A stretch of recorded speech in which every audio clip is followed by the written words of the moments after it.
বছর ঘুরে ঘুরে রমজান মাস আমাদের সামনে আসেনি না আসে না?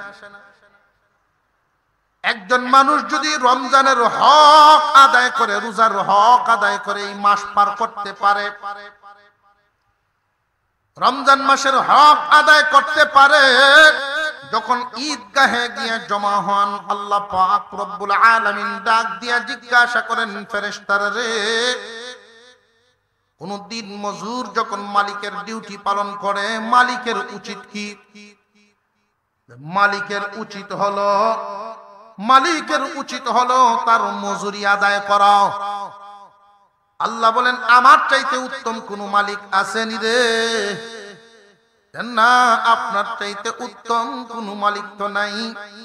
তাহলে তোমরা সাক্ষী থাকো, যারা রমজান মাসের পবিত্রতা রক্ষা করে এখানে আসলো, ওদের সবাইকে আমি নবজাতক শিশুর মতো নিষ্পাপ বানায়া দিলাম।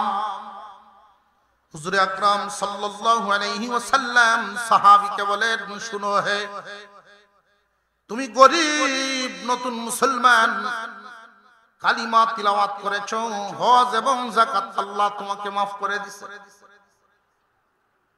তুমি বছরে 1 মাস রোজা রাখতে পারবানি? জি হুজুর, এটা আমার জন্য তেমন কঠিন নয়, বছরে 1 মাস রোজা রাখা খুব সহজ কাজ। আল্লাহর পয়গম্বর বলেন, তাহলে তো 4টা আদায় হয়ে গেল, 4টা সহজেই হয়ে গেল, একটা রইল কঠিন। এই একটা যদি তুমি পরিপূর্ণভাবে হক আদায় করে করতে পারো, আমি রাসূল তোমার জান্নাতের জিম্মাদার। দুনিয়ার জমিনে লক্ষ্য করে দেখবেন, কোন গরিব মানুষের বাড়িতেও যদি কোনো মেহমান আসে, সকালে নাস্তা করার পরে দুপুরে কি খাবে এই চিন্তা মেহমানের না, এই চিন্তা বাড়িওয়ালার। মেহমান যেই বিছানায় ঘুমান, ঘুম থেকে উনি উঠার পরে এই বিছানাটা বাস করার দায়িত্ব মেহমানের না, এটা বাড়িওয়ালার। সব ব্যবস্থা করে দেওয়া যেমন বাড়িওয়ালার, আল্লাহ রব্বুল আলামিন বুঝায় দিলেন, যারা দুনিয়ার জমিন থেকে ঈমান এবং নেক আমল নিয়ে বিদায় হবে, আমি আল্লাহ এদেরকে জান্নাতে মেহমানের মতো রাখবো। জান্নাতের ভিতরে যারা থাকবে, মেহমান খানা। জান্নাতে যাওয়ার ইচ্ছা আমাদের আছে না? فَأَمَّا مَنْ طَغَى وَآثَرَ الْحَيَاةَ الدُّنْيَا فَإِنَّ الْجَحِيمَ هِيَ الْمَأْوَى। রে দুনিয়ার ইমানদার, যে সমস্ত মানুষেরা এই দুনিয়ার জমিনটাকে, দুনিয়ার হায়াতে জিন্দেগিতে নিজের নফসকে, নিজের মনকেই খোদা মানে, আজান হয়ে গেল, আল্লাহর হুকুম নামাজ পড়ো, মনে কয় না নামাজ ভাল লাগে না। এখন বুঝার ব্যাপার, তুমি কারে মানো, মনের কথায় চলো নাকি রবের কথায় চলো। এখানে কোনো থার্মোমিটার লাগে না, স্কেল লাগে না, সোজা নিজের বিবেকের মেশিনের মধ্যে ফেলে দিলে রেজাল্ট বেরিয়ে আসবে। আল্লাহর হুকুমে জীবন যাপন করো কিনা এটা দেখার ব্যাপার। মুসলমান ইমানদার ভাইরা আমার, হুজুর আকরাম সাল্লাল্লাহু আলাইহি ওয়াসাল্লামের দরবারে একজন সাহাবী হাজির হয়ে বলেন, ইয়া রাসূলুল্লাহ, ইয়া হাবিবাল্লাহ, আমি একজন গরিব মুসলমান, নতুন ঈমান গ্রহণ করেছি, ইসলামকে ছোট করে আমার সামনে উপস্থাপন করেন যেন আমল করতে সহজ হয়। ইসলামকে একটু ছোট আকারে আমার সামনে পেশ করেন যেন আমল করে আমি জান্নাতি হতে পারি। আল্লাহর পয়গম্বর বলেন, তুমি গরিব মানুষ, নতুন মুসলমান বলে হ। হুজুর আকরাম সাল্লাল্লাহু আলাইহি ওয়াসাল্লাম বলেন, শোনো, ইসলাম 5টা স্তম্ভের উপরে স্থাপিত। 1 নাম্বার কালিমা, ঈমান এনেছো কালিমা তিলাওয়াত করার মাধ্যমে, জি হুজুর কালিমা পড়েছি, ঈমান এনেছি। তুমি গরিব হওয়ার কারণে আল্লাহ তোমার উপরে আর দুইটা মাফ করে দিয়েছেন, হজও নাই যাকাতও নাই। সুবহানাল্লাহ। এই দুনিয়ার জমিনে যারা ধনী হয় মনে মনে হয়তো সুখী, মনে মনে খুশি, কিন্তু ভয়ও আছে। যদি ইমানদার হয় ভয়ও আছে। যার সম্পদ যত বেশি হিসাবও তত বেশি। একটা কথা মনে রাখবেন, নবীগণের সিরিয়াল, সাধারণ মানুষের আগে তো নবীগণ জান্নাতে যাবেন। নবীগণের সিরিয়ালে সর্বপ্রথম জান্নাতে যাবেন আপনার আমার পয়গম্বর। সবার শেষে জান্নাতে যাবেন সুলাইমান আলাইহিস সালাম। নবীগণের সিরিয়ালে আপনার আমার পয়গম্বর সবার আগে জান্নাতে যাবেন, সবার পরে যাবেন সুলাইমান আলাইহিস সালাম। আল্লাহ উনাকে বাদশাহী দিয়েছেন, বাদশাহী গ্রহণ করেছেন। আপনার আমার পয়গম্বর কিন্তু গরিব ছিলেন না, গরিবী জীবন গ্রহণ করেছেন। গরিব ছিলেন না, রাসূল গরিব ছিলেন। যিনি ফু দিলে পাথর স্বর্ণ হয়ে যায়, পাথর স্বর্ণ হয়ে যায়, উনি গরিব। সালমান ফারসি রাদিয়াল্লাহু তাআলা আনহুকে যেই দিন ছুটায় আনেন মালিকের হাত থেকে, ওই মনিব শর্ত দিয়েছিল 100 খেজুর গাছের বাগান লাগায়া দিবেন আর একটা স্বর্ণের চাকা দিবেন। এই 100 খেজুর গাছের যে বাগান, শর্ত হইল 1 বছরের ভিতরে বড় হইতে হবে, খেজুরও ধরতে হবে, বাহন লাগবে 1 বছরের ভিতরে। আল্লাহর রাসূল খেজুরের চারা হাতে নেন, নিজের পরিচয় দেন আর হুকুম দেন, লাগায়া দেন যে আমি মুহাম্মদুর রাসূলুল্লাহ তোমাকে বলছি 1 বছরের ভিতরে বড় হইবা, খেজুর দিবা, পাইতেও যাইবা। 1 বছরের ভিতরে বড় হইছে, খেজুর ধরছে, পাইতেও গেছে। স্বর্ণের চাকা মুহাম্মদ গরিব কোত্থেকে দিব? আল্লাহর রাসূল বলেন, এই ইহুদি পাথর এখান থেকে তুলে নাও। সেওয়ার এত আমলে নিছে না, পাথর দিছে সামনে, রাসূল ফু দিছেন, তার হাতই স্বর্ণ হয়ে গেছে। এমন যদি জানতাম তাহলে পাথরটা একটু বড় দিতে বললাম। যিনি পাথরে ফু দিলে স্বর্ণ হয়ে যায় উনি গরিব। গরিবী জীবন যাপন উনি ভালোবাসতেন, পছন্দ করতেন। একবার খাওয়া, একবার উপাস থাকা, এটা উনার কাছে ভালো লাগতো। এই জন্য আল্লাহর রাসূল সকলের আগে জান্নাতে ঢুকবেন, সুলাইমান আলাইহিস সালাম সকলের পিছনে পিছনে যাবেন। নবীগণের সিরিয়াল। হাসরের মাঠে একদল মানুষ বড় আফসোস করবে, দুনিয়াতে যেমন অনেক গরিব আফসোস করে কেন ধনী হইলাম না। হাসরের মাঠে অনেক ধনীগণ আফসোস করবে দুনিয়ায় কেন গরিব রইলাম না। কারণ হজ এবং যাকাতের হিসাব নিকাশ তো আছে।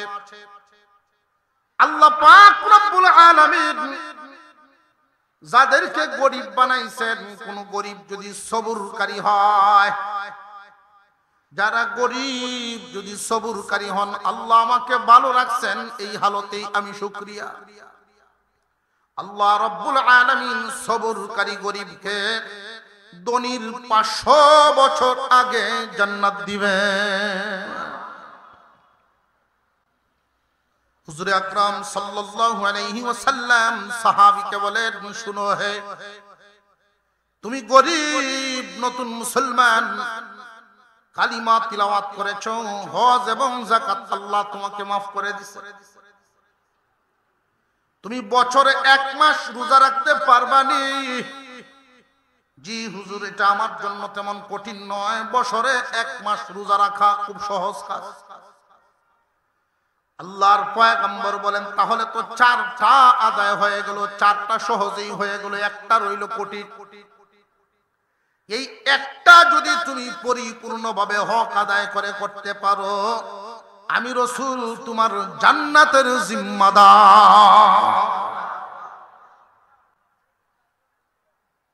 আল্লাহ পাক রব্বুল আলামিন জান্নাতও বানাইছেন, জাহান্নামও বানাইছেন।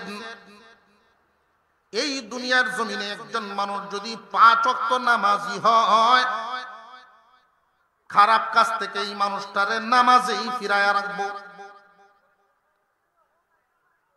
জানিয়ে রাখবেন মানুষ জান্নাতে যাবে আর জাহান্নামে যাবে কেন? মনকে প্রভু মানার কারণে মানুষ জাহান্নামে যাবে। এখানে যেই আলোচনাটা, এই আলোচনাটা আমরা এখানে যারা আছি আমাদের জন্য উপযোগী সবচেয়ে বেশি। কেন উপযোগী? কাফিরদের ব্যাপারে অন্য জায়গায় আলোচনা আছে, কিন্তু ইমানদার, অনেক ইমানদারও জাহান্নামে জ্বলবে। কেন ইমানদার জাহান্নামে জ্বলবে? আল্লাহকে আল্লাহ মানে, জান্নাত জাহান্নাম আছে এটাও জানে, দুনিয়া চিরদিনের না, থাকা যাবে না, চলে যেতে হবে এটাও জানে, কবরের জগৎ এটাও জানে, সব বিশ্বাস করে, কিন্তু মনের কথায় চলে। কথা বুঝে আসতেছে? চলে কার কথায়? আল্লাহর কথায় না মনের কথায়। মুসলমান ইমানদার ভাইরা আমার, এই মনের কথা থেকে যদি বাঁচতে চান, মনের গোলামি থেকে যদি বাঁচতে চান, পরিপূর্ণ নামাজি হয়ে যান।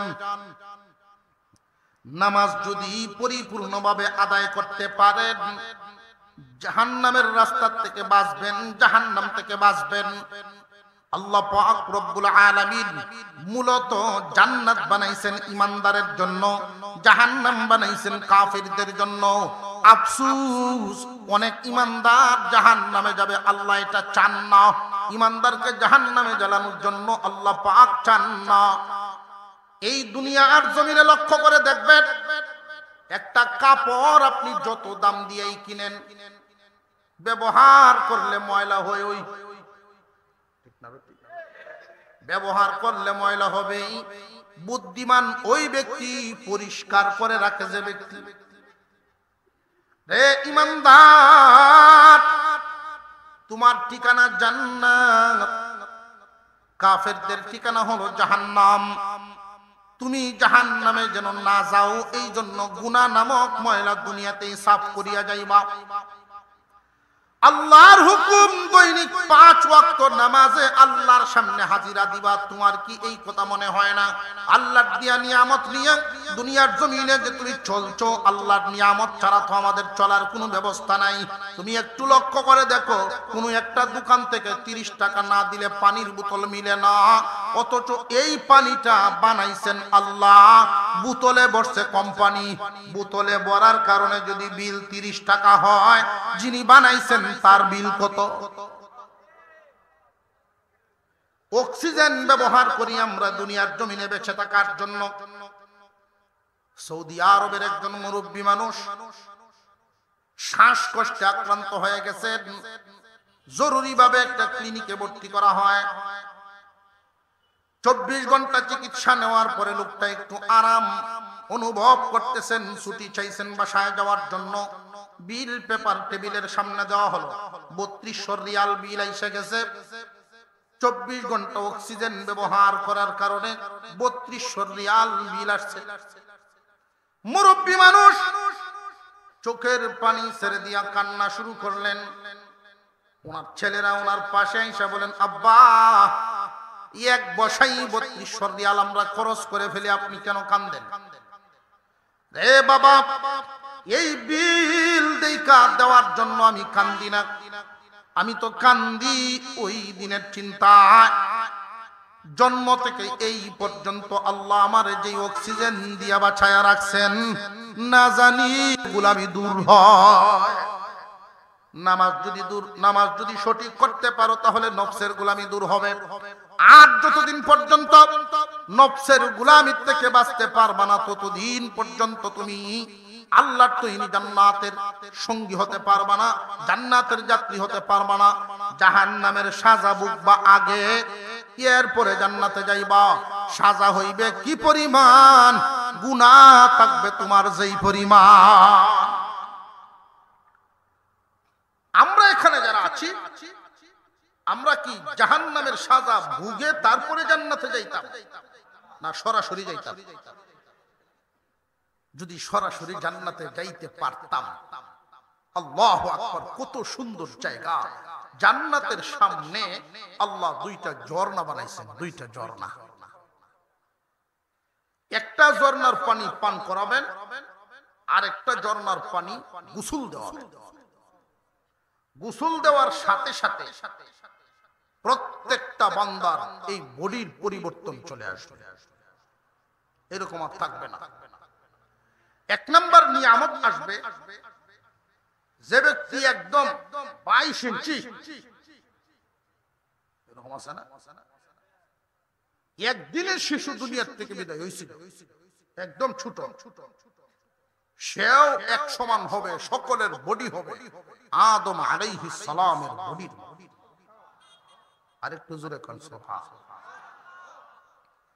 আল্লাহর রাসূল বর্ণনা করেছেন, জান্নাতের বড়ই, জান্নাতীদেরকে আল্লাহ বড়ই খাওয়াবে।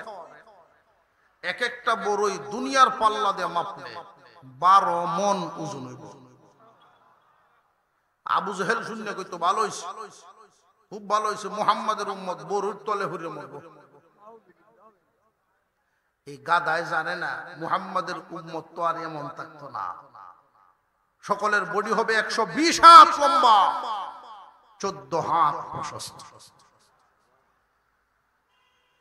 120 হাত লম্বা একটা মানুষ আর 14 হাত প্রশস্ত যদি হয় তার বডিটা, 12 মণ ওজনের বডিটা তো বর্তমান আপেলের মতো। খাইতে কি অশান্তি হইব না, শান্তিতে খাওয়া যাবে। আদম আলাইহিস সালামের বডি দেওয়া হবে দাউদ আলাইহিস সালামের কণ্ঠ, ইউসুফ আলাইহিস সালামের চেয়েও সুন্দর। সকল মানুষকে 33 বছরের যুবক বানায় দেওয়া হবে, 33 বছরের যুবকে পরিণত হবে। জান্নাতের ভিতরে যখন সর্বপ্রথম প্রবেশ করা হবে, হুরেরা জান্নাতের মালা নিয়ে আসবে, হুরেরা মালা নিয়ে জান্নাতীকে স্বাগতম দিয়া গলায় পরাবে। এই মালাটা সকলের মালায় ফুলের পরিমাণ সমান হবে না, ফুলের ধরনও সমান হবে না, কারণ ইবাদত যেমন সমান না, যার ইবাদত যেই পরিমাণ ফুলও হবে সেই পরিমাণ।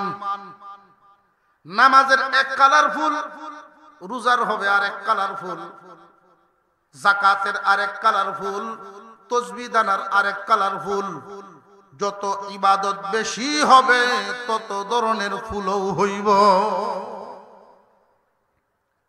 পক্ষান্তরে জাহান্নাম কত শাস্তির জায়গা, জাহান্নামটা কত শাস্তির জায়গা। একটা নমুনা আপনাদের সামনে পেশ করি। জাহান্নাম সাতবক জমিনের নিচে বড় কষ্টদায়ক একটা জায়গা আল্লাহ বানায় রাখছেন সাজা দেওয়ার জন্য। কাফেরদেরকে সাজা দেওয়ার জন্য আল্লাহ জাহান্নাম বানাইছেন, তাদের ঠিকানা। আল্লাহর নিয়ামত খাইলো, আল্লাহকে মানলই না। প্রথমে জাহান্নামীদেরকে যখন নেওয়া হবে আগুনের তাপে, ওদের গা থেকে ঘাম ঝরতে থাকবে, এই ঘাম এক জায়গায় জমা করা হবে। আগুনের বেত দিয়ে যখন এদেরকে পিটানো হবে, ফেরেশতারা যখন আগুনের বেত্রাঘাত করবে, গা থেকে বিভিন্ন জায়গা থেকে রক্ত বের হবে, এই রক্তও ঘামের সাথে মিশানো হবে। আক্রান্ত জায়গা পেখে গলে যখন পুজ নির্গত হবে, এই পুজ নিয়া রক্ত আর ঘামের সাথে মিশাইয়া এই তিনটাকে টকবগে গরম করা হবে। জাহান্নামীরা যখন পানি দাও পানি দাও বলে চিল্লাইবে, ওই নাপাক পানিটা এদেরকে খাদ্য হিসেবে দেওয়া হবে। ফেরেশতারা চিৎকার করবে আর বলবে, দুনিয়ার জমিনে অনেক হালাল খাবার থাকতে তোমরা হারাম খাইতে পছন্দ করতা, হালাল খাবার থাকতেও হারাম খাইতে পছন্দ করতা। এই জন্য আল্লাহ তোমাদের জন্য এই হারাম খাদ্যের ব্যবস্থা রাখছে, এখন খাও আর মজা বুঝো। মুসলমান ইমানদার ভাইরা আমার, জাহান্নামীদেরকে আরো অনেক বর্ণনা, কঠিন কঠিন শাস্তির বর্ণনা করা আছে। সুদখোর যারা কঠিন শাস্তির সম্মুখীন হবে, তারা সুদ খায়া যত টাকা উপার্জন করবে, যত পয়সা উপার্জন করবে, সুদের টাকা পয়সাটা একটা সাপে পরিণত হইয়া গলায় পেঁচাইবে। কোন হাদিসে আছে এই সাপটা তার পেটের ভিতরে চলে যাবে, গলা দিয়া বের হইয়া কপালের মধ্যে সাপটায় টুকরাইতে থাকবে, আর বলবে নেও আমি তোমার দুনিয়ার মাল, আমি তোমার দুনিয়ার মাল। তুমি যে সুদ খাইতা, এই সুদের বর্ণনা আল্লাহর পয়গম্বর এইভাবে দিয়েছেন। সুদ যারা খাবে এদের জন্য শাস্তি আল্লাহ ব্যবস্থা রাখছেন। খুব ভালো করে জানবেন, সুদখোর এই জমিনে যারা আছেন ওরা খুব ভালো হালতে না, মানসিক অবস্থাও খারাপ হয়, আমলের অবস্থাও খারাপ হয়। যারা সুদখোর হয় আমলের আগ্রহ কমিয়া যায়, আমল কমিয়া যাওয়ার কারণে জাহান্নামের বোঝাটাও তার বাড়তেই থাকে। বেশি দিন জাহান্নামে থাকবে, যদিও ঈমান নিয়ে মরতে পারে, জাহান্নামের সাজা তার ভুগতেই হবে। খুব সাবধান, খুব সাবধান। এক ওয়াক্ত নামাজ ছেড়ে দিবে যারা, 2,88,00,000 বছর ওই জাহান্নামে ভুগবে তারা। 2,88,00,000 বছর যদি জাহান্নামে ভোগা লাগে, এর ভিতরে প্রথমে খাদ্য চাইলে আল্লাহ পাক এদেরকে জাক্কুম নামক একটা ফল খাওয়াবেন। জাক্কুম নামক ফল তাফসীরের কিতাবের মধ্যে উল্লেখ করা হয়, ওই গাছটার ধরন কেমন হবে। আল্লাহর নবী যখন জাক্কুম গাছের কথা বর্ণনা করেছেন, কাফেররা উস্কানিমূলক কথা বলতো, টিটকারি মাস্কারি করতো যে জাক্কুম তো আমাদের উটগুলো খাইতে পারে। আরবে একটা কাঁটাযুক্ত গাছের নাম জাক্কুম গাছ।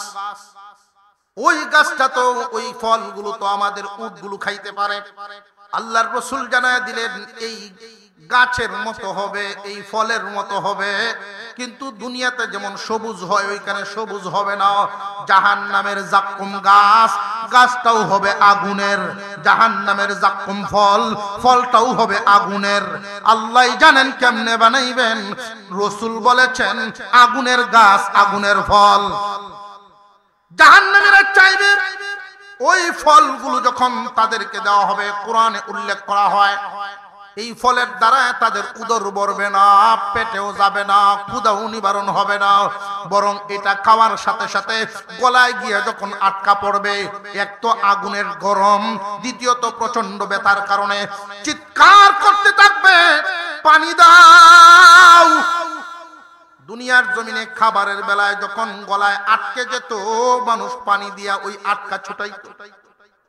জাহান্নামীরা গলার ওই আটকা ছুটানোর জন্য পানি পানি করে চিৎকার করতে থাকবে। ঘাম, রক্ত, পুষ তিনটার সমন্বয়ে গঠিত যেই পানিটা, ওই নাপাক পানি টকবগে গরম করা, ওই নাপাক পানি যখন তার মুখে দেওয়া হবে, একটা টুট 80 হাত উপরে আর একটা টুট 80 হাত নিচে, তাপের কারণে এই অবস্থা হবে তার মুখের বিচ্ছিরি হালত। আর ওই নাপাক পানিটা যখন কাঁটা সহ ভিতরে ঢুকিয়া যাবে, আল্লাহর রাসূল বলেন পায়খানার রাস্তা দিয়া নারী বুড়ি সহ বের হবে। নাপাক খাও, হারাম খাও দুনিয়াতে। যে সমস্ত লোকেরা ওয়া আম্মা মান খাফা মাকামা রাব্বিহি ওয়া নাহান নাফসা আনিল হাওয়া, আল্লাহ পাক রব্বুল আলামিনের মাকাম, আল্লাহর বরত্ব, আল্লাহর মর্যাদার দিকে খেয়াল করে। আমরা দেখি না, আল্লাহ আমাদেরকে দেখেননি না, দেখেন না। আল্লাহর ভয় ভিতরে লালন করে যারা, ওয়ানাহান নাফসা আনিল হাওয়া, আল্লাহ পাক রব্বুল আলামিন ঘোষণা করলেন যারা নফসের বিরুদ্ধে চলবে, নফসের বিরুদ্ধে চলবে, নফসে চায় আর নফসের বুঝায়। রে অন্তর, এটা পরীক্ষার হল। এই দুনিয়া দুনিয়ার জমিন তো তোমার টাকার জায়গা নয়, পরীক্ষার হলে পরীক্ষা দিতে আসছো, ফেল করলে চলবে না। তোমার চোখের সামনে অনেক কিছু পড়বে, কারণ আল্লাহ তোমাকে বানাইছেন চার পদার্থ দিয়া, আগুন পানি মাটি বাতাস, এই চারটা পদার্থ দিয়ে তোমারে বানাইছেন। চারটা পদার্থ দিয়ে যে তোমারে বানাইছেন, তোমার নফস বানাইছেন, তোমার মন। আল্লাহ যা নিষেধ করেছেন এইগুলোর দিকে তোমার মন দাবিত হবে। আল্লাহ যা আদেশ করেছেন এইগুলো তোমার মনে চাইবে না। আল্লাহ যা নিষেধ করেছেন ওইগুলো পছন্দ করবে, আদেশকৃত কাজগুলো অপছন্দ করবে। অন্যের বিবির দিকে তাকাইতে ভালো লাগবে, নিজের বিবির চাইতে অন্যের বিবি তোমার কাছে ভালো লাগবে। মন রে বুঝাইবা, সাবধান, পরীক্ষার হলে আসো, ফেল করলে চলবে না। মহান আল্লাহ পাক রব্বুল আলামিন 5 ওয়াক্ত নামাজ তোমার উপরে ফরজ করেছেন। এই নামাজ হয়তো প্রাথমিক পর্যায়ে তোমার একটু কষ্ট লাগতে পারে। বান্দা, আমি ইমানদার, তুমি আরেকজন ইমানদারকে বোঝানোর জন্য তোমারে বলি, প্রাথমিক পর্যায়ে কষ্ট লাগতে পারে আল্লাহর এই বিধান পালন করতে, কিন্তু এমন একটা সময় আসবে নামাজে তোমারে খুঁজবে। নামাজ যেই দিন কায়েম হবে, নামাজ পড়তে তোমার আর কষ্ট লাগবে না, নামাজ ছাড়া ভালো লাগতো না। কোন জায়গায় যদি তুমি বেড়াতেও যাও, ওইখানে তোমারে কি খাওয়াবে, কোথায় রাখবে, এটা দেখবা পরে। নামাজ পড়ার ভাব আসেনি, ওইটা দেখবা আগে।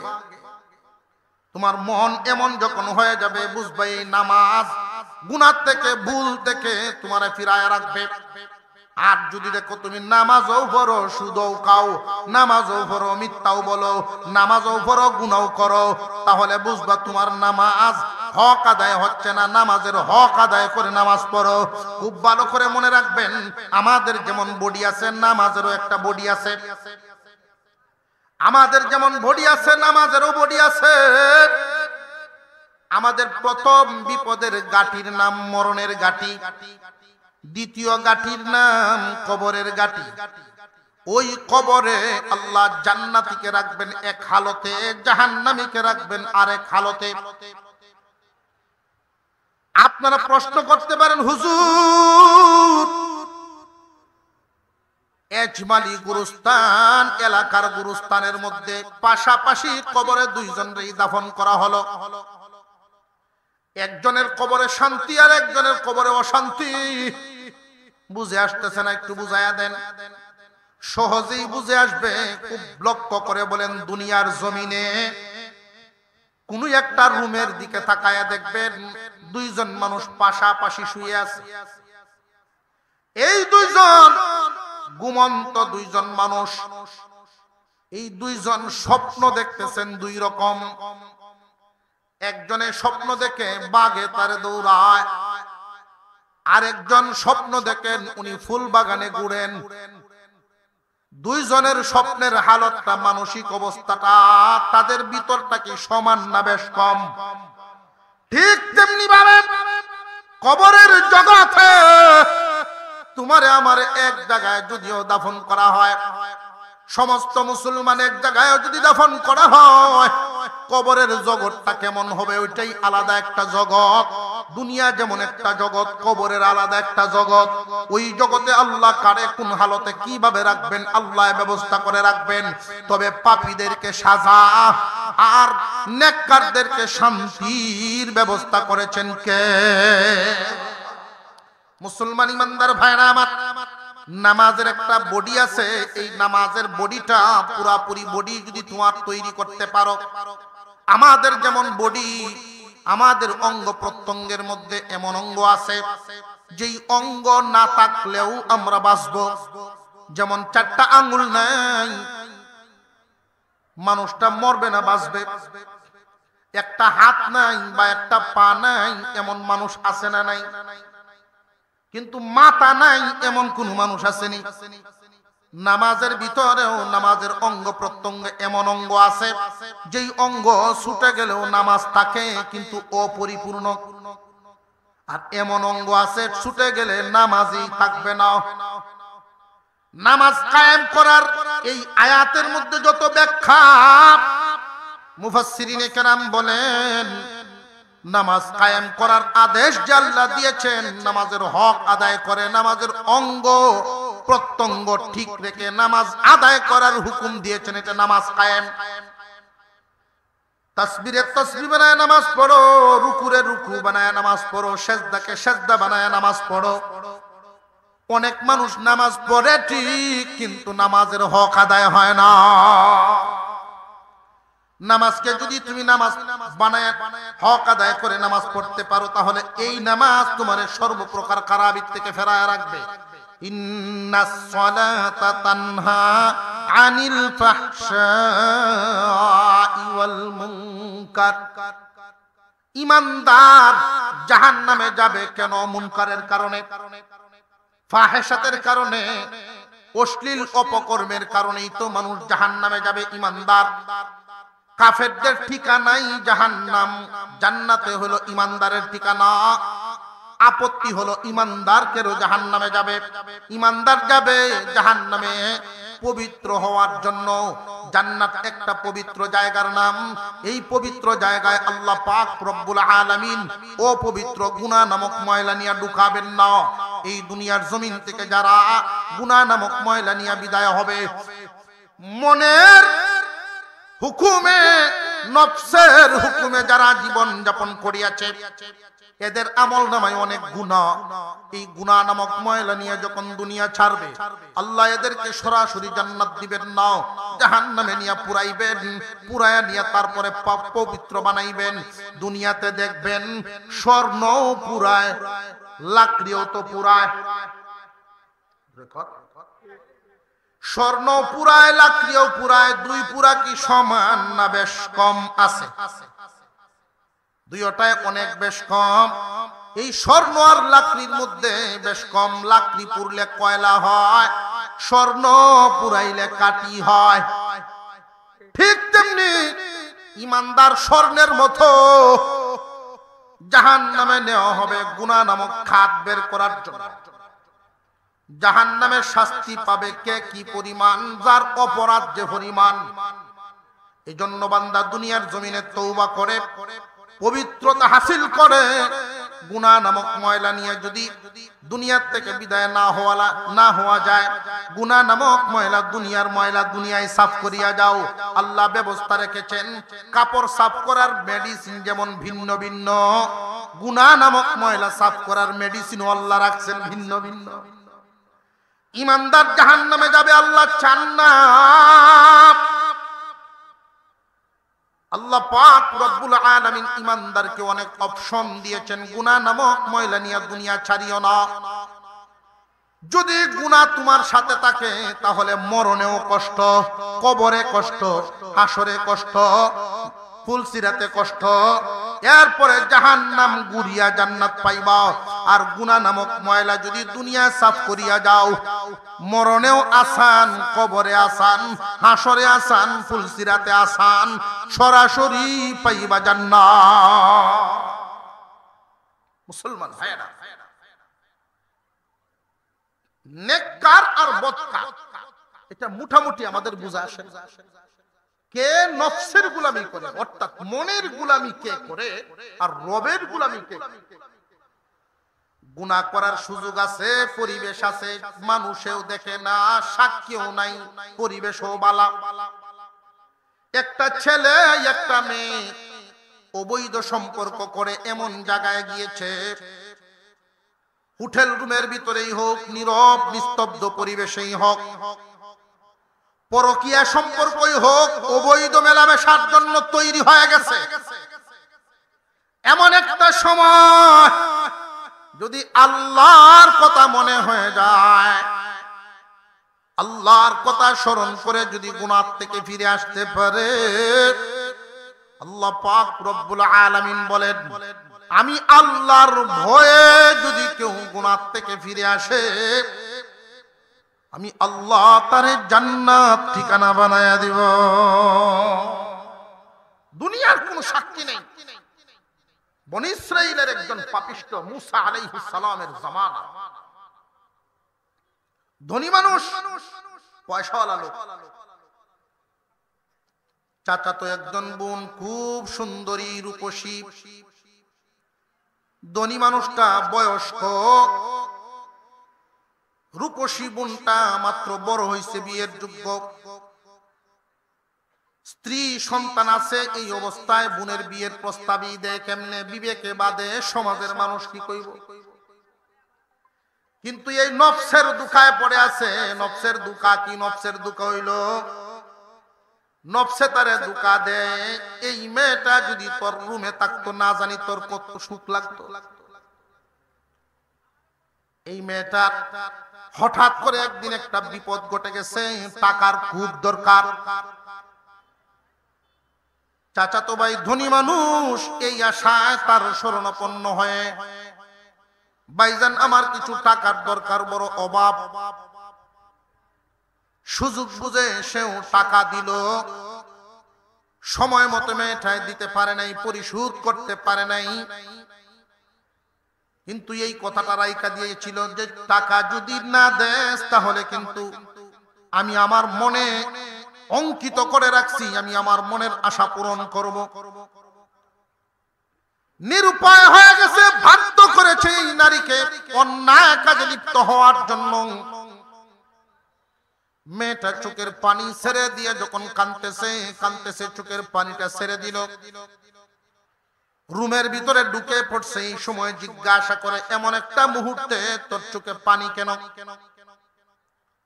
যে ভাইজান আমি এত বড় হয়েছি, আমার এই দেহটা নাপাক করি নাই, অপবিত্র করি নাই। আজকে বড় অভাবের কারণে বাধ্য হয়েছি, আপনি আমাকে বাধ্য করেছেন। আমার দেহ বুঝি আজ থেকে অপবিত্র নাপাক হয়ে যাবে। কিয়ামতের দিন আল্লাহর সামনে কি জবাব দিব? যেই মাত্র এই নারীর মুখে কথাটা শুনছে, আল্লাহর নামের ধাক্কা লাগছে তার অন্তরে। এই মুহূর্তে সবকিছু রেডি, বাধা দেওয়ার কেউ নাই। আল্লাহর নামের ধাক্কা লাগার কারণে সে জবাব দেয়, এই পর্যন্ত তোর দেহটা অপবিত্র হয় নাই, আমি আর ছুঁয়ে করে অপবিত্র করলাম না। না জানি কিয়ামতের দিন আমার কি হালত হবে। তোর জীবনে এই দেহ পবিত্র হয় নাই, তোর জীবনে এই দেহ নাপাক হয় নাই, আর আমার জীবনে পাপের সীমা নাই। তুই যদি আল্লাহকে এত ভয় পাস, আমার কি গতি হবে? এই ভয়ে রুম থেকে বেরিয়ে গিয়া শুধু কান্দে আর কান্দে সারা রাত। আল্লাহর সামনে হাজিরা দিয়া জবাব দিতে হবে, আল্লাহর সামনে হাজিরা দিয়া জবাব দিতে হবে। এই ভয়ে কানতে কানতে পেরেশান পেরেশান ক্রন্দনরত অবস্থায় শেষ রাত্রিতে দুনিয়ার জমিন থেকে বিদায় হয়ে গেছে। বনি ইসরাইল যুগের ঘটনা। তখনকার সময়ের পয়গম্বরকে আল্লাহ জানায়া দিলেন, অমুক এলাকায় একজন আমার প্রিয় বান্দা মারা গেছে, তার জানাজার নামাজ, কাফন দাফন আপনি নিজে গিয়া করবেন। আল্লাহর পয়গম্বর ওখানে চলে গেলেন। গ্রামবাসীদেরকে জিজ্ঞাসা করেন, এখানে কোনো আলেম ইন্তেকাল করেছেন নাকি? যে না, আমাদের এই কয়েক গ্রামের ভিতরে তো কোনো আলেমই নেই। উনি আরো সামনের দিকে গেলেন, কোন নেককার মানুষ, কোন আল্লাহওয়ালা মানুষ, আবেদ মানুষ মারা গেছেন এমন জানা আসেনি? যে না, এমনও তো জানা নাই। তবে হ্যাঁ, আজকে এলান হয়েছে, আমরা শুনেছি এই গ্রামের একজন মানুষ মারা গেছেন, ধনী মানুষ ছিলেন, তবে চাল চলন খুব ভালো ছিল না। উনি সেই বাড়িতে গেলেন, গিয়া দেখেন যেই ঘরের ভিতরে লাশটা রাখা আছে, অনেক মানুষ তারে ঘৃণার চোখে দেখতেছে। চাল চলন ভালো ছিল না, কিন্তু এই ঘরের দরজার মধ্যে নূর আকারে ভাসতেছে, আল্লাহ তাকে মাফ করে দিছে। আল্লাহর সামনে দাঁড়ানোর ভয়ে যদি কেউ কাঁদে, আল্লাহ তার জন্য জাহান্নামের রাস্তাটা কেটে দিয়া জান্নাতের রাস্তা খুলে দেয়।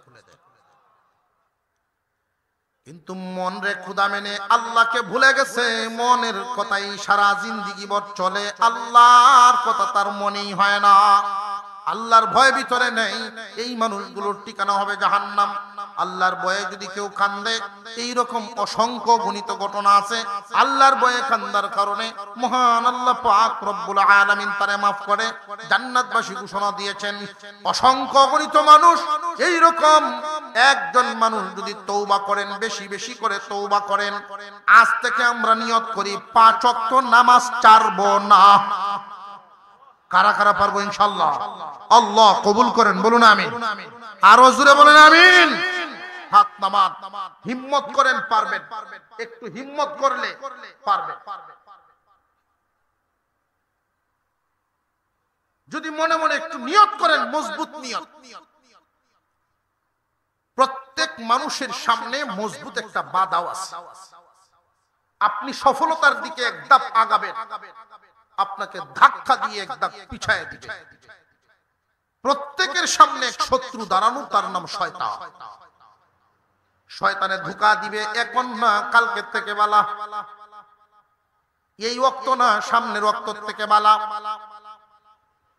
এই এখন না তখন, এখন না তখন। এই ধোঁকা হলো শয়তানের সর্বপ্রথম হাতিয়ার। খুব সাবধান, যদি এই মুহূর্তে আপনি শয়তানের এই এখন না তখনের ধোঁকাটাকে আড়াল করে দিয়ে আপনি আপনার সামনের দিকে আগায়া যান, মহান আল্লাহ পাক রব্বুল আলামিন সামনে চলা আপনার জন্য আসান করে দিবে, আসান করে দিবেন, সহজ করে দিবেন। জান্নাতের রাস্তায় চলা। 5 ওয়াক্ত নামাজের প্রতি যদি যত্নবান হয়ে যায়, কোন মানুষ যদি 5 ওয়াক্ত নামাজ আদায় করেন, কত সহজ করে দিয়েছেন আল্লাহ। অন্যান্য পয়গম্বরের উম্মত আর আমাদের মধ্যে অনেক বেশ কম। কিসের মায়া, কিসের আশা, আল্লাহকে ভুলে গেছি। মহান আল্লাহ পাক আমাদেরকে কোনটা দেন নাই, কি দেন নাই, সব দিয়েছেন, তারপরেও আল্লাহকে ভুলে গেছি। মহান মৌলাই করিমের দরবারে নিজেদের কৃত কর্মের উপরে তওবা করা, বেশি বেশি করে তওবা করা। আমি বলছিলাম যে সমস্ত মেডিসিন আল্লাহ পাক গুনাহ মাফের জন্য দিয়েছেন, এর মধ্যে কয়েকটা আপনাদের সামনে পেশ করি, তাহলে বুঝে আসবে বিষয়টা। আল্লাহ যেন আমাদের মুমিনের কুলে যাদেরকে জন্ম দিয়েছেন, আমাদের কোন ইমানদার জাহান্নামে না নিয়ে আল্লাহ যেন জান্নাত দিয়ে দেন, বলুন আমিন। 1 নাম্বার, নবীজি বলেন, কেউ যদি আল্লাহর জন্য হজ করে, আল্লাহর জন্য হজ করে, আল্লাহ তার জিন্দেগীর সকল গুনাহ এমন ভাবে মাফ করে, নবজাতক শিশুর মতো নিষ্পাপ হইয়া যায়। আমরা এখানে আসার কারণে, এখানে বসার সাথে সাথে সমস্ত সগীরা গুনাহ মাফ, কবিরা গুনাহ না, সগীরা গুনাহ মাফ। কিন্তু যেই ব্যক্তি আল্লাহর জন্য হজ করেন, মান হাজ্জা লিল্লাহ লাম ইয়ারফাত ওয়া লাম ইয়াফসুক রাজা'a কায়াউমিন ওয়ালাদাতহু উম্মুহু। কেউ যদি আল্লাহর জন্য হজ পালন করেন, নিয়ম নীতি রক্ষা করে আসেন, এমন ভাবে ফিরায় দেন, নবজাতক শিশুর মতো নিষ্পাপ বানায়া দেন। প্রশ্ন জাগে, হুজুর, মহান আল্লাহ পাক রব্বুল আলামিন যারা ধনী আছেন তাদের গুনাহ মাফের ব্যবস্থা তো করলেন, আমরা গরিবদের হালত কি? আল্লাহ চান না কোন ইমানদার জাহান্নামে জ্বলুক, সবার গুনাহ মাফের ব্যবস্থায় রাখছেন আল্লাহ। কোন সুবহানাল্লাহ। বছর ঘুরে ঘুরে রমজান মাস আমাদের সামনে আসেনি না, আসে না? একজন মানুষ যদি রমজানের হক আদায় করে, রোজার হক আদায় করে এই মাস পার করতে পারে, রমজান মাসের হক আদায় করতে পারে, যখন ঈদগাহে গিয়ে জমা হন, আল্লাহ পাক রব্বুল আলামিন ডাক দিয়া জিজ্ঞাসা করেন, ফেরেশতারা রে, কোন দিন মজুর যখন মালিকের ডিউটি পালন করে, মালিকের উচিত কি? মালিকের উচিত হলো মালিকের উচিত হলো তার মজুরি আদায় করা। আল্লাহ বলেন আমার চাইতে উত্তম কোন মালিক আছেনি রে? না, আপনার চাইতে উত্তম কোন মালিক তো নাই। তাহলে তোমরা সাক্ষী থাকো, যারা রমজান মাসের পবিত্রতা রক্ষা করে এখানে আসলো, ওদের সবাইকে আমি নবজাতক শিশুর মতো নিষ্পাপ বানায়া দিলাম। বছর ঘুরে ঘুরে সবার জন্য সমস্ত পাপ, সমস্ত গুনাহ মাফ করার ব্যবস্থা আল্লাহ রাখছেন না রাখছেন?